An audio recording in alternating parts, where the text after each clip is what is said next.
Kid story studio में खुशामदीद। आइए आज की दिलचस्प कहानी से लुत्फ अंदोज हों। चांदनी अपनी जादुई किताब के साथ एक खुशगवार दिन गुजार रही थी जब किताब का एक और सफ़ा रोशन हो गया। इस बार सफ़े पर एक गांव की तस्वीर थी जिसके किनारे पर एक झील नजर आ रही थी, लेकिन झील का पानी गंदा और ख़राब था।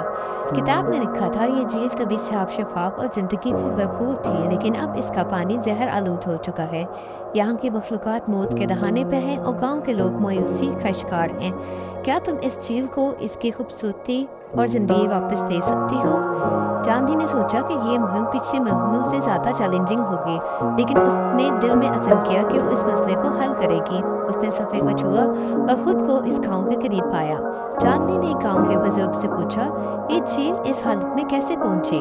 बुजुर्ग ने गहरी सांस ली और कहा, ये झील कभी हमारी ज़िंदगी का हिस्सा थी। हम इससे पानी पीते, मछलियाँ पकड़ते, अपनी ज़मीनों को सैराब करते थे, लेकिन वक्त के साथ साथ लोगों ने इसे गंदगी और जहरीले मवाद से भर दिया। अब झील जिंदगी के बजाय मौत बांट रही है। चांदी ने पूछा, क्या गांव के लोग झील को साफ करने की कोशिश नहीं करते? बुजुर्ग ने कहा, कुछ ने कोशिश की लेकिन वो नाकाम रहे। लोगों का यकीन है कि झील पर एक लानत है और इसे साफ करना नामुमकिन है। चांदी ने मुस्कुरा कर कहा, लानत नहीं, ये सिर्फ हमारी अपनी गलतियों का नतीजा है। अगर हम मिलकर काम करें तो कभी कुछ नामुमकिन नहीं होता। चांदी ने गांव के तमाम लोगों को इकट्ठा किया और कहा, ये झील हमारी जिंदगी का अहम हिस्सा है और हमें इसे बचाने के लिए एक साथ काम करना होगा।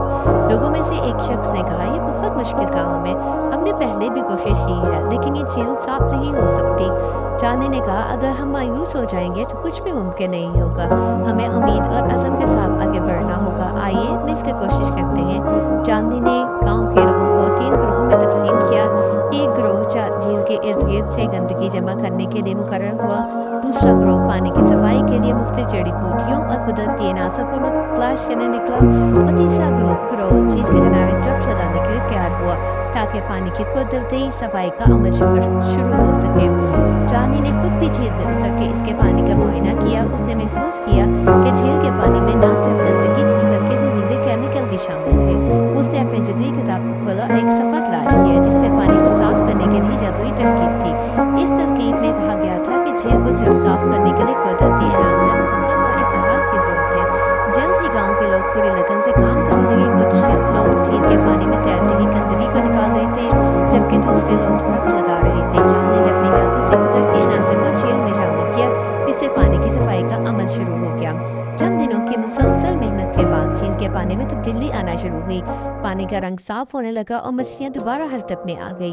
झील के किनारे सब्जी ने जिंदगी के तमाम नई लहर पैदा कर दी। गांव के लोग की तब्दीली देखकर बहुत हैरान और खुश थे। एक दिन झील मुकम्मल तौर पर साफ और शफाफ हो गई। गांव के लोग चांदनी के पास आए और उसका शुक्रिया अदा किया। बुजुर्ग ने कहा, हमने तो उम्मीद खो दी थी, लेकिन तुमने हमें सिखाया कि मेहनत और इत्तेहाद से सब कुछ मुमकिन है। चांदी ने मुस्कुरा कर कहा, ये झील सिर्फ पानी का जरिया नहीं है, बल्कि ये हमारी ज़िंदगी, मोहब्बत और मेहनत की अलामत है। अगर हम कुदरत का एहतराम करें, उससे संभालें, तो ये हमें खुशहाली और सुकून देती है।